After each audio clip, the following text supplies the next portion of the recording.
Análise de Miguel Sousa Tavares às segundas-feiras no Jornal de Noite. Miguel, muito boa noite. Já iremos falar dos cortes na despesa, de que é exemplo este das prestações sociais. Comecemos pela questão da dívida. Há forma de controlar esta subida? É assustador pensar que no final do ano podemos ter 200 mil milhões de dívida pública? Sim, é assustador porque o PIB nacional anda agora dos 176 mil milhões, caiu 3% este ano, portanto um bocadinho menos. Agora, a mim o que me preocupa mais não é propriamente a dívida, porque o aumento da dívida decorreria sempre do empréstimo que pedimos à Troika. Se nós pedimos dinheiro emprestado, é evidente que a nossa dívida sobe. A mim o que me preocupa, sobretudo, é o serviço da dívida, ou seja, o prazo e os juros que nós pagamos, o prazo que temos para reembolsar e os juros que pagamos pelo empréstimo que pedimos.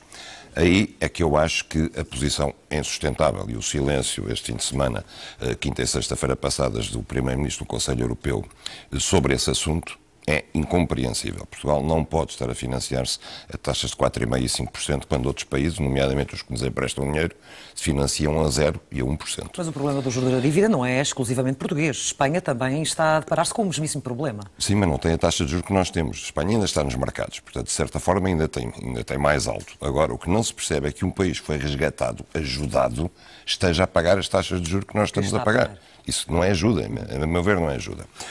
O mais preocupante para mim é a questão do déficit, obviamente, porque nós fomos ajudados para matar o déficit e o déficit não está a cair.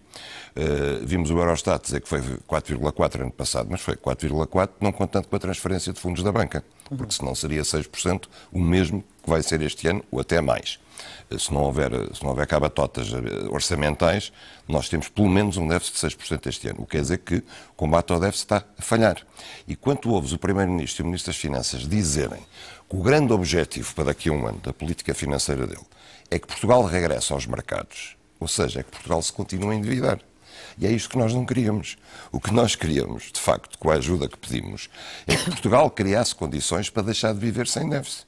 E para isso era preciso que o Estado fizesse as reformas que devia fazer. Mas neste momento o que o Estado está a fazer, continua a fazer para combater também esse déficit, é cortar na despesa, aumentando impostos, cortando na despesa, etc. As pessoas, no entanto, não têm a percepção, aliás, hoje uma sondagem na imprensa revelava precisamente isso, as pessoas não têm a percepção de que esteja a haver cortes muito significativos e preferiam que houvesse mais cortes e menos peso nos impostos. Claro que as pessoas preferem, todas elas preferem isso, embora eu acho que as pessoas não estão a ver... Mas os cortes também as afetam-se na saúde, na educação, nas prestações sociais, etc.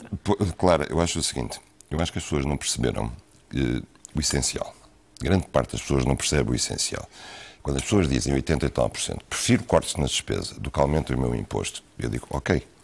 O que é um corte na despesa do Estado? São cortes nas prestações sociais, que estão a ser feitas, cortes em subsídios, que estão a ser feitos, cortes em gastos de funcionamento, mas é mais do que isso. É reduzir o Estado à dimensão que ele é sustentável. E isso significa, meus caros amigos, isto significa 60, 70, 80 mil pessoas a despedir. Não às cegas, como o Governo quer fazer, horizontalmente, quer dizer, tudo o que está contratado, por exemplo, quando acabar os contratos vão-se embora. Mas verticalmente, serviço a serviço, instituto a instituto, empresa municipal a empresa municipal. E isso não foi feito. Não foi feito porque... Ou seja, o que está a dizer é que as decisões políticas continuam à frente dos interesses soberanos do país. Sim, e que o trabalho de casa não é feito. E, portanto, o resgate, eu temo que o resgate, no fim, não sirva para nada. Porque depois de gastarmos os 78 mil milhões que nos emprestamos, nós voltamos aos mercados, continuamos a fazer dívida, porque continuamos a ter déficit. E continuamos a ter déficit porque o Estado não se reformou, as tais reformas estruturais não foram feitas e o Estado continua a viver de dinheiro que não tem. Miguel.